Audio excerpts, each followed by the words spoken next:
আজকে আমাদের আলোচনার বিষয় হচ্ছে মিজেলস। আমরা জানি যে মিজেলসটা বাচ্চাদের একটা অসুখ এবং এটা হাইলি কন্টাজিয়াস, উইন্টার সিজনে খুবই কমন এবং এটা একটা ভাইরাসজনিত অসুখ। এবং আমাদের পরীক্ষায় প্রায়শই একটা কোশ্চেন জিজ্ঞেস করে যে আসলে ফিভারের সাথে র্যাশ কী কী ডিফারেন্সিয়াল আমরা চিন্তা করতে পারি। এর মধ্যে আমরা মিজেলসকে অবশ্যই আনি এবং মিজেলস ছাড়াও যে আর কয়েকটা কারণ আমাদের মাথার মধ্যে রাখতে হয় সেটা হচ্ছে যেমন ডেঙ্গু, হ্যামোরেজিক ফিভার, তা ইনফেকশাস মনোনিউক্লিওসিস, তারপর হচ্ছে আমাদের মেনিঙ্গোকোকাল সেপ্টিসেমিয়া, তারপর হচ্ছে আমাদের ল্যাপ্টোস্পাইরোসিস, রিকেটশিয়া এটসেট্রা। এগুলো ছাড়াও কিছু হ্যামাটোলজিক্যাল ডিসঅর্ডার আছে, সেখানেও আমাদের র্যাশ থাকতে পারে এবং সেক্ষেত্রে ফিভারও থাকতে পারে। সেটা হচ্ছে আমাদের অ্যাকিউট লিউকেমিয়া, সেই পেশেন্টরা কিন্তু ফিভার উইথ র্যাশ নিয়ে প্রেজেন্ট করতে পারে। অন্যান্য আরও অনেক কারণে র্যাশ হয়, সেটা ভাস্কুলাইটিস হইতে পারে, ড্রাগ ইনডিউসড হইতে পারে, সেগুলো এখানে আমরা আলোচনা করব না। আমাদের পরীক্ষায় আলোচনার বিষয় হচ্ছে ফিভার উইথ র্যাশ। তার মধ্যে হচ্ছে সবচেয়ে কমন কারণ থাকে আমাদের, একটা হলো ডেঙ্গু, হ্যামোরেজিক ফিভার, একটা হচ্ছে মিজেলস। তো মিজেলস নিয়ে কেন আলোচনা করতে চাই, যদিও পেডিয়াট্রিক্স সেটাতে খুব ভালো করে পড়ায়, আমাদের টেবিলেও কিন্তু বোর্ড ব্যাবাতে এটা ধরে। কেন? এই মিজেলস আসলে ভাইরাস ইনফেকশন, হাইলি কন্টাজিয়াস এবং সেটা রেসপিরেটরি ড্রপলেটসের মাধ্যমে ট্রান্সমিট হয় আর কি।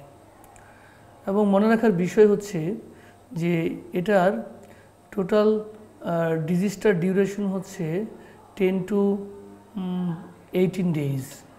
তো এখানে ইনকিউবেশন পিরিয়ড থাকে, প্রোড্রোমাল ফেজ থাকে, ক্যাটারাল ফেজ থাকে আর কি। তো এখানে পেশেন্টের যে প্রবলেমটা হয় যে তিনটা সিস্টেমকে সাধারণত এগুলো ইফেক্ট করে, আমরা মনে রাখার সুবিধার জন্য।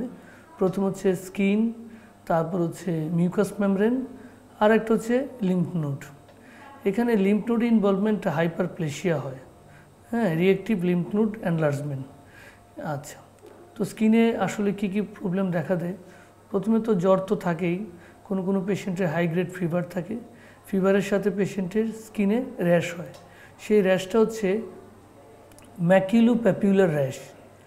ম্যাকিউল মানে পিনের সাইজ, সেটা থেকে ডিস্ট্রিবিউশন হলে একটু বড় হলে প্যাপিউল হয় এবং এটার ডিস্ট্রিবিউশনটা হয় সাধারণত ফেস, নেক, ট্রাঙ্ক, দেন লিম্বস ইনভলভমেন্ট হয়। এই ক্রোনোলজিটা আসলে মেনটেন করে। আমরা জানি যে এটাতে এই যে র্যাশ হয় এটা সারা শরীর ইনভলভমেন্ট করতে পারে এবং সেই সাথে mucus membrane involvement. Mucus membrane ইনভলভমেন্টের ভিতরে কনজাংটিভাল কনজেশন হয়। আরেকটা হলো বাক্কাল মিউকোসাতে যেটা হয় কপ্লিক স্পট। কপ্লিক স্পট খুবই ইম্পর্ট্যান্ট একটা জিনিস এবং এটা একটা ডায়াগনস্টিক ক্রাইটেরিয়ার ভিতরেও পড়ে। সাধারণত র্যাশ ডেভেলপ করার 2 থেকে 4 দিন আগেই এই কপ্লিক স্পট তৈরি হয়। এটা কীরকম স্পট? হোয়াইটিশ স্পট এবং সেটা বাক্কাল মিউকোসাতে থাকে, বিশেষ করে প্যারোটিড ড্রাগটা যেখানে ওপেন হয় এবং সেকেন্ড মোলার টিথের অপোজিটে সেই বাক্কাল মিউকোসাতে কী থাকে? সাদা সাদা স্পট সারাউন্ডিং বাই ইরাইথিমা, মানে সারাউন্ডিং কী থাকবে? লাল থাকবে আর কি। এটা খুবই ইম্পর্টেন্ট।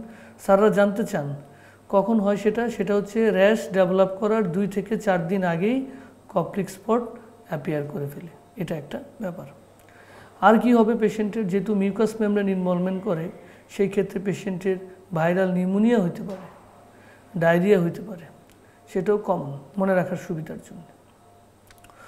এবং কোনো পেশেন্টের সেটা প্রোগ্রেস হয়ে এনসেফালোপ্যাথি হতে পারে, অ্যাকিউট ডিমাইলিনেটিং এনসেফালোপ্যাথি, সেটাও হয় আর কি। তাহলে পেশেন্ট কী নিয়ে প্রেজেন্ট করবে? যদি ভাইরাল নিউমোনিয়া হয় পেশেন্টের ড্রাই কাফ থাকবে, চেস্ট পেইন থাকবে এবং ফিভার থাকবে। আর যদি পেশেন্টের কনফিউশন থাকে, কনভালশন থাকে, আলটিমেটলি ড্রাউজিনেস ওর কমা হয়ে যায়, তাহলে মনে করতে হবে পেশেন্টের এনসেফালোপ্যাথি তৈরি হয়েছে। যদিও এটার পার্সেন্টেজ খুবই কম, কিন্তু নট আনকমন, এটাও মাথার মধ্যে আমাদের রাখতে হবে। এবং এই মিজেলসটা কাদের সবচেয়ে বেশি হয়? যারা এল্ডারলি, একটা তো বলছি আমরা যে বাচ্চাদের হয়, কিন্তু যাদের ইমিউনো কম্প্রোমাইজ এল্ডারলি পেশেন্ট তাদেরও কিন্তু হতে পারে। একটা হলো যাদের ম্যালনারিশ এবং ভিটামিন এ ডেফিসিয়েন্সি, তাদেরও হওয়ার সম্ভাবনা সবচাইতে বেশি। সেজন্য আমরা কি করি, বাচ্চাদেরকে হওয়ার জন্মের পরে ভিটামিন এ ক্যাপসুল খেতে দিই এবং ভিটামিন এ ক্যাপসুলের একটা ক্যাম্পিং তো থাকেই 5 বছর বয়সী বাচ্চাদের, সেটা আমরা জানি। এই মিজেলসে জেনারেল নিউট্রিশনটাকে ইনভলভ করতে হয়। যদি নিউট্রিশনাল স্ট্যাটাস পেশেন্টের কম থাকে তাহলে মিজেলস হওয়ার চান্সও বেশি। পি কেস কিন্তু 8 থেকে 10 বছর বয়সী বাচ্চাদের, এটা একটু মনে রাখতে হবে আর কি। তো এই মিজেলস যদি হয় তাহলে আমরা কি পেশেন্টের কিছু সার্ভাইকেল লিম্ফ নোডগুলো অ্যানলার্জ করতে থাকে এবং পেশেন্টের নেজাল ডিসচার্জ হয়, স্নিজিং হয় এবং ক্যাটারাল ফিচার্সগুলো থাকে। ক্যাটারাল ইনফ্লামেশন মানে হচ্ছে ওই জায়গায় মিউকোসাল এরিয়াতে ব্লাড সাপ্লাই বাড়বে, ইন্টারস্টেশিয়াল ইডিমা হবে এবং ইপিথেলিয়াল সেল যেগুলো মিউকাস সিক্রেশন করে সেগুলো হাইপারপ্লেসিয়া হবে এবং সেগুলো পলিফারেশন বেশি হয়ে সিক্রেশনকে বাড়ায় দেয় আর কি সেগুলোর। এটা হলো ক্যাটারাল ইনফ্লামেশন আর কি। তাহলে আলটিমেটলি যদি আমরা অ্যাট এ গ্ল্যান্স তাদের সিমটমগুলোকে চিন্তা করি তাহলে কী চিন্তা করব? High grade, mild to moderate or high grade fever থাকবে পেশেন্টের, কনজাংটিভাল কনজেশন থাকবে, রানি নোজ থাকবে, কাফ থাকবে। কাফটা ইনিশিয়ালি ড্রাই থাকবে, লেটার অন প্রোডাক্টিভ। যদি সেটা ব্যাকটেরিয়াল ইনফ্লামেশন হয়, ব্যাকটেরিয়াল ইনফেকশন হয়, বিশেষ করে ভাইরাল নিউমোনিয়া যদি ব্যাকটেরিয়া হয় দিয়ে মানে সেকেন্ডারি ইনফেকশন হয় তাহলে সেটা হলো প্রোডাক্টিভ কাফ, চেস্ট পেন এগুলো থাকবে। আরেকটা হলো কোনো পেশেন্টের অটাইটিস মিডিয়া থাকতে পারে, বহুত এয়ার ডিসচার্জ থাকতে পারে, সেটা থাকতে পারে, ডায়রিয়া থাকতে পারে, ভমিটিং থাকতে পারে, আর কারো ক্ষেত্রে এনসেফালোপ্যাথির বিচার থাকবে। মোটামুটি এই। আর র্যাশ ডিস্ট্রিবিউশন তো আমি আগেই বললাম, face, neck, trunk and then limbs, এইভাবে র্যাশগুলোর ডিস্ট্রিবিউশন হয়। কিভাবে আমরা ডায়াগনোসিস করি? ডায়াগনোসিস করি আসলে মিজেলস অ্যান্টিবডি দেখি, আইজিএম অ্যান্টিবডি দেখি। কোনো পেশেন্টের মিজেলস হওয়ার পরে 8 থেকে 10 বছর পরে একটা প্রবলেম হয়, সেটা হলো SSPE, সাবএকিউট স্ক্লেরোজিং প্যানএনসেফালোপ্যাথি বা এনসেফালাইটিস। এই ধরনের পেশেন্ট যদি স্কুল গোয়িং চিলড্রেনরা প্রথমে আমাদের কাছে আসে হচ্ছে তারা মানে মনোযোগ দিতে পারে না, তারপরে স্কুল পারফরমেন্স ডিক্রিজ করতে থাকে, এক সময় পেশেন্টের কনভালশন হয়, আলটিমেটলি কনফিউশন কমার দিকে থাকে। এই ধরনের আমরা চিন্তা করি ছোটোবেলায় তাদের কোনো র্যাশ হয়েছিল কিনা। অধিকাংশ বাবা মারা সেটা ভালো করে হিস্ট্রি দিতে পারে না, কারণ এগুলা এটা একটা মানে সেলফ লিমিটিং ডিজিজ, যেহেতু এমনিতেই ভালো হয়ে যায়। তো সেই কারণে আমরা তখন পেশেন্টের ডায়াগনোসিস রিচ করবার জন্যে EEG করি, ইলেকট্রোএনসেফালোগ্রাম করি ব্রেনে, আর একটা হচ্ছে পেশেন্টের IgG antibody, measles antibody test করে নিশ্চিত করি। তাহলে মিজেলস যখন হয় তাহলে তার সাধারণত কোনো ট্রিটমেন্ট দিতে হয় না অ্যাকিউট মিজেলসে, সেই ধরনের ক্ষেত্রে সেলফ লিমিটিং ভালো হয়ে যায়, আনলেস যদি কোনো পেশেন্টের কোনো সেকেন্ডারি ব্যাকটেরিয়াল ইনফেকশন না হয়। সেকেন্ডারি ব্যাকটেরিয়াল ইনফেকশন হলে আমরা সেই অনুযায়ী অ্যান্টিবায়োটিক দিতে হবে। কী ধরনের অ্যান্টিবায়োটিক আমরা চয়েস করি? ব্রিটিশ থোরাসিক গাইডলাইন সোসাইটির যে নিউমোনিয়ার যে রেজিম আছে সেগুলো আমরা আসলে চয়েস করে থাকি। যদি কোনো পেশেন্টের এনসেফালোপ্যাথি থাকে তখন আমরা তাকে অবশ্যই ইনজেক্টেবল অ্যান্টিভাইরাল দিব এবং স্টিরয়েড দিতে পারি এটা, এবং সাথে অ্যান্টিকনভালসেন্টও দিয়ে থাকি আর কি। এটা মাথার মধ্যে আমাদের একটু খেয়াল রাখতে হবে আর কি। তাহলে মিজেলসের মৃত্যুর কারণ কি আসলে? কারণ হচ্ছে মূলত সেকেন্ডারি ব্যাকটেরিয়াল ইনফেকশন, নিউমোনিয়া হয়ে মৃত্যুর কারণ, আর একটা হলো এনসেফালোপ্যাথি হয়ে তার মর্টালিটি হাই। তাহলে আমরা কিভাবে প্রিভেনশন করতে পারি? একটা হলো vaccination is the best way of prevention. কিন্তু একটা জিনিস আমাদের খেয়াল রাখতে হবে, এই মিজেলস কিন্তু সেল মিডিয়েটেড ইমিউনিটি কমায় ফেলে। যদি আমরা BCG ভ্যাকসিনেশন করবার আগে মিজেলসের টিকা আমরা দিয়ে দিই তাহলে প্রবলেম হয় কি যে পেশেন্টের ওই ডিসেমিনেটেড টিউবারকুলোসিস হওয়ার চান্সটা বেড়ে যায়। কারণ আমি বলছি যে BCG যে অ্যান্টিবডি তৈরি করে বডিতে প্রোটেকশন হয়, একটা সেল মিডিয়েটেড ইমিউনিটি হয়, কিন্তু সেটা দেওয়ার আগে যদি আমরা মিজেলসের টিকা দিই তাহলে কী হবে? সেল মিডিয়েটেড ইমিউনিটিটা কমে যাবে এবং পেশেন্টের টিবি ফ্লেয়ার আপ হওয়ার বা টিবি ডিজিজ হওয়ার চান্সটা বেড়ে যায় আর কি এটা। তাহলে আমাদের vaccination is the best way.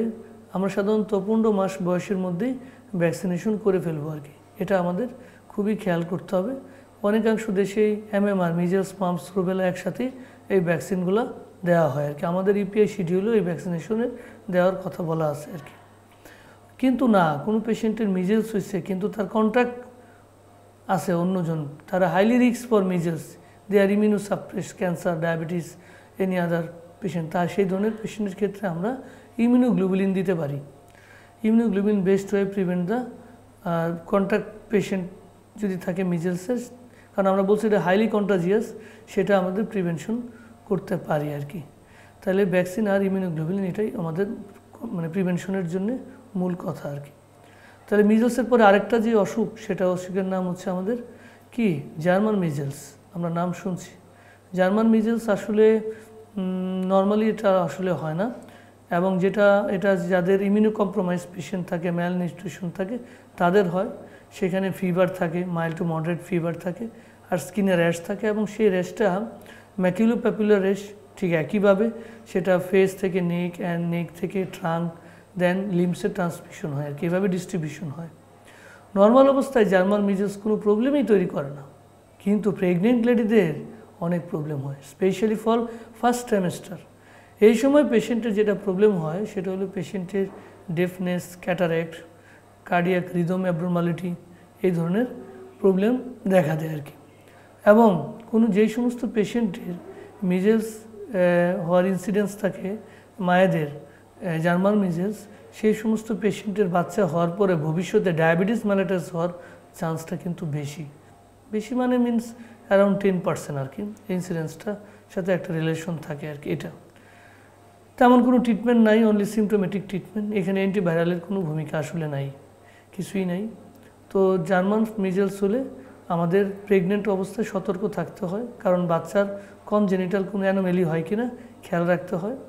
এবং সাধারণত আমাদের যারা গাইনিক ডাক্তাররা আছেন তারা টর্চ একটা স্ক্রিনিং করায় নেয়, মায়েদের যাদের রিকারেন্ট স্পন্টেনিয়াস অ্যাবর্শন থাকে তাদেরও ওই জার্মান মিজেলসে কিন্তু অ্যাবর্শনও হইতে পারে। সেটা টর্চ স্ক্রিনিংয়ের মধ্যে অনেকগুলি অসুখের মধ্যে এটাও কিন্তু একটা আছে আর কি। হ্যাঁ, তো এটা রুবেলা। তো ওই যে এটা ওই আরেকটা হলো মামসও একটা ভাইরাল ইনফেকশন, সাধারণত স্যালাইভারি গ্ল্যান্ডটাকে এফেক্ট করে থাকে। প্যারোটিড গ্ল্যান্ড ইফেক্টন ছাড়াও সাবম্যান্ডিবুলার গ্ল্যান্ডগুলোকেও এফেক্ট করে থাকে। এবং ইউনিল্যাটারাল, ইউজুয়ালি বায়োল্যাটারাল হয়, ইউনিল্যাটারাল কিন্তু নট আনকমন হতে পারে। পেশেন্টের জ্বর থাকে, হেডেক থাকে, রানি নোজ থাকে, ইভেন ইয়ারেক থাকতে পারে, এবং প্যারোটিড গ্ল্যান্ডটা সোয়েলিং থাকে। এতে অসুবিধা হয় কি, পেশেন্ট মানে কি সোয়ালুইংয়ের প্রবলেম হয়, এবং চুইং পেশেন্টের পেইনফুল থাকে। এগুলো আসলে সেলফ লিমিটিং ডিজিজ। ইউজুয়ালি এখানে কোনো অ্যান্টিবায়োটিকের দরকার হয় না। যদি কোনো কারণে পেশেন্টের সেকেন্ডারি ইনফেকশন হয় তাহলে এখানে অ্যান্টিবায়োটিকের একটা ভূমিকা আসে। জেনারেল কম্প্রেশনের ভিতরে আমরা NSAID দিই, প্যারাসিটামল দিই, আর এটা হলো হট কম্প্রেশন দিই, হট কম্প্রেশন, এটাই মূলত ট্রিটমেন্ট। তাহলে আজকের আমাদের পড়া ছিল মিজেলস, রুবেলা এবং মামস। সেটা পরীক্ষা এগুলো জিজ্ঞেস করে থাকে। আশা করি আমরা এই অল্প আলোচনায় বুঝতে পারবো, নিজের একটু পড়াশোনা করব, তাহলে আমরা ভালো করে অ্যান্সার দিতে পারবো। কিন্তু একটা মনে রাখতে হবে যে এগুলো জিজ্ঞেস করার আগে তোমাকে পরীক্ষা জিজ্ঞেস করবে যে ফিভারের সাথে র্যাশ কী। তুমি যেন ডেঙ্গু হ্যামোরেজিকের ফিভারের উপরে মিজেলসটাকে আনো, তাহলে স্যাররা তোমার কথা র্যাশ ধরে মিজেলসের দিকে আগাবে। হ্যাঁ, কিন্তু প্রথমেই তুমি বলবা না যে লাইম ডিজিজ, লেপ্টোস্পাইরা, রিকেটশিয়া এই ধরনের ডিজিজ বলবা না, তাহলে তুমি কিন্তু বিপদে পড়ে যাবে আর কি। তাহলে সবাইকে ধন্যবাদ।